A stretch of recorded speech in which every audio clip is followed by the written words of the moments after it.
Hello and welcome to my little Peugeot 106 daily driver. He has been apprenamed Peter the Peugeot. He's a 1.1 1997 Peugeot 106 with single point injection. Very advanced. It's a fun little car, and I thought I'd do a little video just to basically go over what I think this car's like. Obviously it's all personal opinions, there might be a few facts thrown in there as well, but mostly it's just my personal opinion of the car and why I think it's a fun little daily driver, and also in general why cars like this should be being snapped up now by people that want daily drivers, especially if you're into cars and you're a petrol head, because you don't have to have an expensive daily driver. You can literally go out and buy something like this, which is, I mean, basically a shed on wheels, and you can still have great fun with it. And it's cheap to run, it's cheap to insure, it's pretty reliable, to be fair, as well. To buy it was a stupid price as well. It's just ridiculous. You can't even like insure most cars for a year now for the price that I paid for this whole car. So yeah, without further ado, let's go for a little drive and I shall chat along the way and we'll see what it's all about, driving a beastly little car like this. Right, off we go. So, first off, I bought this car 3.5 years ago now, and it's a one-owner car, believe it or not.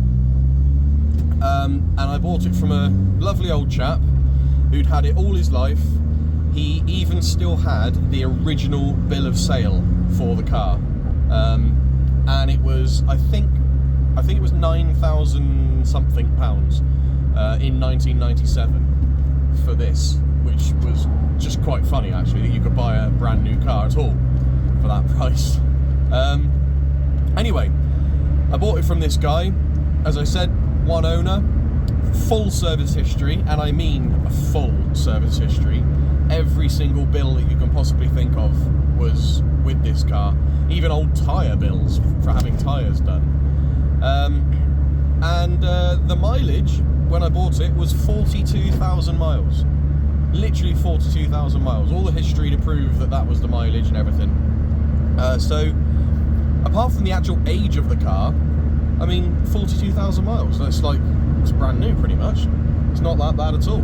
Especially considering it's a 1997 car. So yeah, I bought it. And would you like to guess how much I paid for this entire car with 42,000 miles on the clock, and at the time of purchase had around about 6 months MOT? I guess? What do you reckon? 600, 700, 800 maybe? No. I paid £375 for this entire car. And that was 3.5 years ago. Where are you going to find an entire car with an MOT and 42,000 miles, one owner, full history, for less than £500? Quite a lot less than £500 as well. It's a bargain, it's an absolute bargain. And yes, I know it's a Peugeot 106, it's not exactly a Maserati or anything like that, but when it's your daily driver, who cares? As long as it works and it's reliable and cheap, then, I mean, who really cares at the end of the day? And the great thing about buying a car like this that is so cheap and not worth a lot of money is that you can literally not worry about it. So I can park this anywhere I want and not worry. Whereas my other car, my car that I like, my nice car, I worry about that all the time. I hate parking it anywhere. Just absolutely hate it. It's an incredibly rare car as well, so it's like you always got that worry of, oh no, what if somebody dings it in a car park or anything? It's like, it's ridiculous. But with this, I get none of that. I can park it anywhere I want. And I'll tell you a little story as well. I'd had this car for about 4 months at the time, and so I was only about 4 months into ownership, and somebody crashed into me, annoyingly. They literally crashed into me about 4 months into owning this car, And if that was my other car, there would have been some murdering going on. And I would be in a lot of trouble. But this car, I just kind of got out and looked at it and I was like, oh, well, that's annoying. And I wasn't worried at all. It was like, the damage was not massive, but it wasn't great, you know, it needed work. And basically I repaired, it needed a front wing and a passenger side door, and a few bits and lights and stuff. And I repaired the entire car for about £100 and did it all myself. And it was so easy to do and to work on and everything. So it was like, it wasn't the end of the world at all.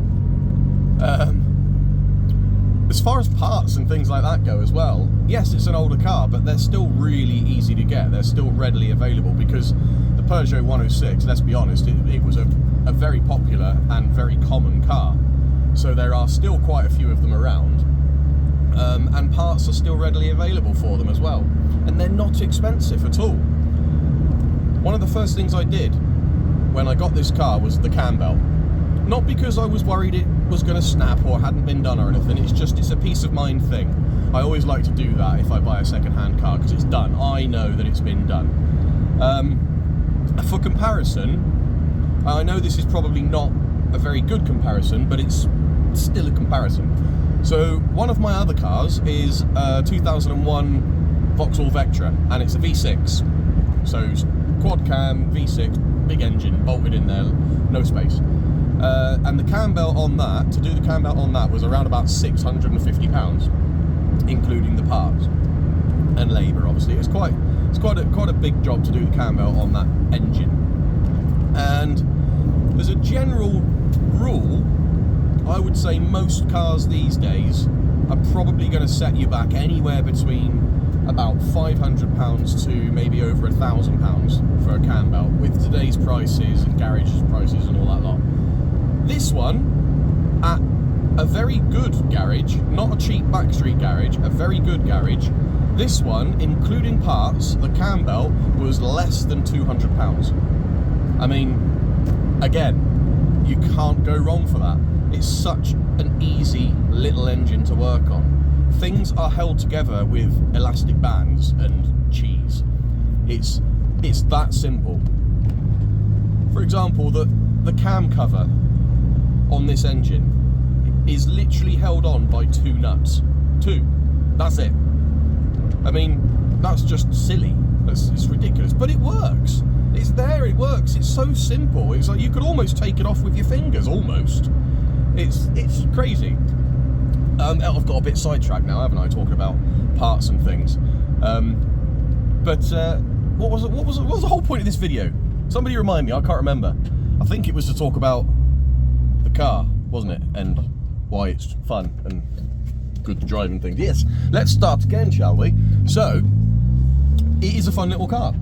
So it's 1.1, as I said, 1.1 Peugeot 106 from 1997. Single point injection, nice and simple, not a lot to go wrong. Doesn't have electric windows, doesn't have ABS, doesn't have air conditioning, doesn't really have anything to be fair, doesn't have central locking, nothing. It's all just basic mechanical engineering, and it's nice and very simple, which is part of the reason why it's so cheap and easy to run, really, because there's nothing really on it to go wrong. So, things to do, or things that I would recommend to do on this car, or if you was to buy this kind of car, definitely brakes, because it is an old car and the brakes aren't great. They're an old setup, so obviously you don't have ABS. It's got drum brakes on the back as well, which is brilliant for handbrake turns, but gloss over that. The front brakes, they are solid discs. They're not vented, they're solid. It's a single piston caliper, and the brakes from standard on this car are really bad. They're awful. I mean, they work, but you literally need the power of a collapsing sun in your right leg to actually make it stop. So yeah, under things like, you know, emergency braking and things like that, they're not the best. And if you do somehow manage to stamp on the pedal hard enough to stop, it just locks the front wheels up and then you crash anyway. So brakes, not great.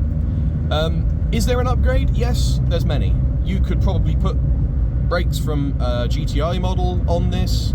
You could probably put brakes from a slightly higher model 106 or a Saxo, because they're basically the same car.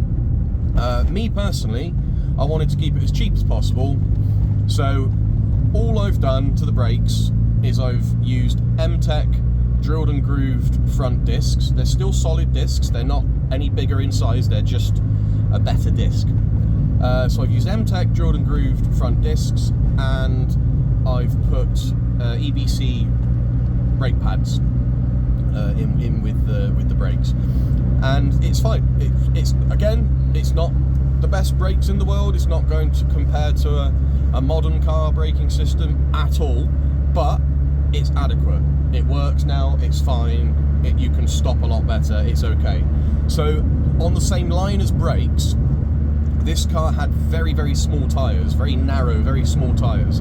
And obviously when you're driving on the road, the only thing that connects you to the road is your tyres. So the more surface area you have, along with better brakes, the better braking you're going to get. So 13-inch wheels, they were I think 175s, got rid of those, and I've put some Citroen Saxo VTS wheels on it. Now not only do they look good, but they're a straight swap, apart from the wheel bolts. You do have to change those. But yep, they're straight swap, they fit directly onto the car, and now the tyre size is 195 40, I believe. Might be 45, but it's 195, I'm going to say 40, 15. So they're a lot bigger, a lot wider, and along with the drilled and grooved discs, the brakes are so much better on this car now. It doesn't lock up nowhere near as much, and it's just better in every way. The handling's better. It's a win-win, really. So that is the two things that I would definitely recommend you do. Even if you do it just purely for safety, it's a win-win, because it makes the car look better, it's safer, it's just, like I said, it's a win-win. Other than that, there's not really a lot else that you would really need to upgrade. Little pop there from the exhaust. Other than that, yeah, like I said, that's about it really. Modifying. So this is just me personally. I like to modify cars, and with a daily driver, who said it had to be boring? So this is essentially a bit of a boring car. So I've made it not boring by completely stripping it out. It's got 2 front seats left in it and the headlining, but other than that, it is stripped out. No carpets, no sound deadening, no spare wheel, no nothing. It's just metal on the floor. So I've made it as light as possible for 2 reasons. One, because it's just funny, but 2, when you've got a car that's not got much power like this, and it's a small engine, lightness is your friend, because the lighter you can be, the faster your car is going to be. It's going to increase everything. It's going to make it handle better, it's going to make it accelerate better, it's going to be more nimble, everything is just going to be better in general, really. So that was one of the main reasons I did that. So I've stripped it out, I've put a straight through exhaust on it, apart from one box at the back, because otherwise it would have just been deafening. So yep, straight through exhaust, decat. That probably freed up a little bit of power, not a lot, but a little bit. I've changed the intake system, because the standard intake system on this engine, especially the SPI ones, is very restrictive. It's not a great system, really. It's fine for just everyday poodling around and things, but if you want to actually give it some beans, it's not great, really. So I've changed that. I'm not going to bother going too much into detail to what I've done, but it's in essence, I've basically just removed all of the standard airbox system and put a filter on it with a cold air feed and some heat shrink, and you can see in the bonnet there, just looking sort of right in the front right hand side of the bonnet, actually I say right hand side, I think this video is going to be inverted when it might be uploaded, so it might show as the left hand side, but anyway, it's a bonnet vent, and I did that myself, and it is a proper vent. I did actually cut a hole in the bonnet, and what I've done is I've directed air with like a curved piece of metal directly to the air filter, so it's getting loads of cold air as I'm driving along, and there's also a heat shield underneath the bonnet to protect it whilst I'm in traffic and things. So I've done that, that's good. That with the exhaust combined, I had this on the rolling road, believe it or not, and only for fun, again, I wanted to see what kind of power it was making, to see if it even made its standard power. Because when it was brand new, this car was listed as around about 60 horsepower. Anyway, it produced 63.1 horsepower, and that was before I changed the exhaust to how it is now, and it's definitely better. It feels much better now, much more responsive. So I would estimate the power now is probably around about 65 horsepower. Not a lot, I know, you're not going to win any awards with that, but trust me, in a car that when it was completely standard weighed around 850 kilos and now is completely stripped out, this car probably weighs the best part of around 700 kilos now. 65 or so horsepower is actually quite good fun, and it is enough. You can have fun with it, trust me, which I will demonstrate in a second when this Yeti gets out of the way. There we go. And that is about it for waffle, really. I'm going to sort of sign off on the waffle side of it now, and we'll just have a little quick spin so you can kind of see and hear what the car's like, and I'll leave you there basically. But yeah, snap them up now whilst they're available, because these kind of cars are not going to be around forever, and the way things are going at the moment, these cars need to be saved. They need to be saved and cherished and used, because they're brilliant. They're just fun, cheap, brilliant little cars, and more people need to go out and buy them and have them as dailies and just do stupid things to them, put stupid stickers on them like I've done. And it's funny. It really is funny. I'm a 38-year-old man driving around in a ridiculous car covered in stickers with a massive exhaust on, and it's just funny. So yeah, I recommend doing it. Right, I'm gonna shut up now. We'll pull out of this junction, give it some beans, and I shall then sign off and say goodbye. But this has just been a little video of me driving my 106. Peter the Peugeot. Yeah. Right, here we go. Go on then, Peter. Let's show everyone what you've got. Ready?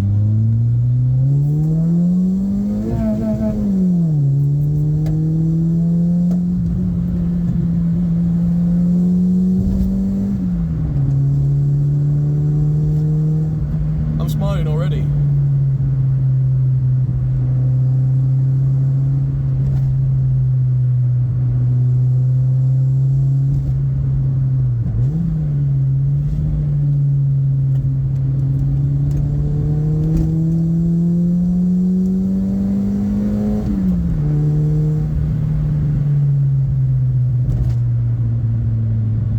It is fun.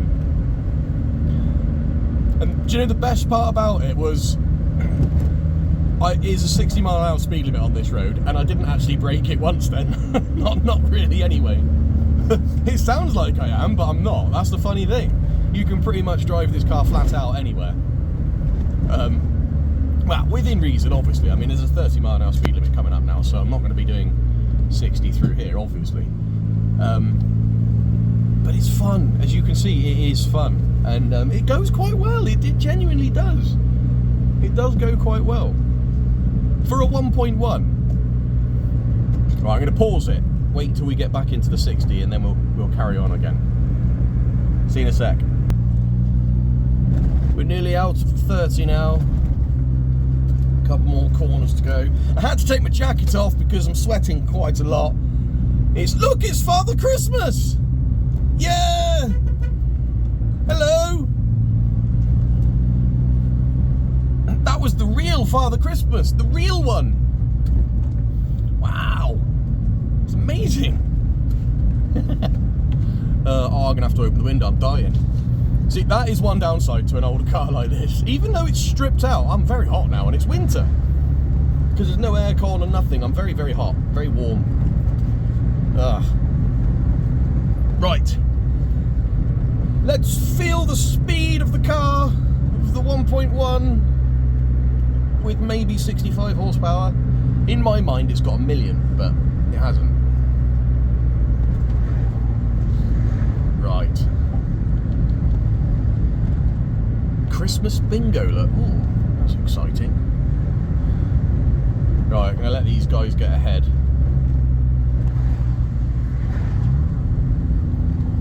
I'm going to get a little bit ahead. We'll go in a second.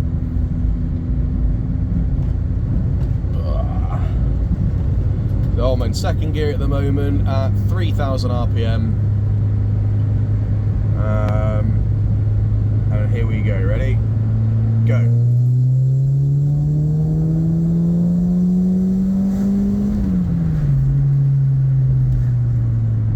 That was only second. Just a little blast in second. It's funny because this car's never meant to be driven like this. This car was meant to be poodled around town by little old ladies, or men. I've got to get that in there now because I don't want to be considered to be sexist. So little old ladies, men, lesbians, gays, trans, I don't know, all of them that are there these days. They're things. No, I can't say that. No, I didn't say that. I didn't mean it. I'm sorry. People, yes, of all shapes and sizes. I think I've covered myself, have I? I don't know. If you identify as a sofa, that's absolutely fine, okay? There, I've covered, that's fine. But there we go, this is my little Peugeot 106. You've seen a little bit of a blast. I've got myself into trouble by calling people sofas. And that's about it. Should we go for an overtake? Let's go for an overtake. I'm gonna go for it. Third gear pole. Oh, that's very bad. Yes!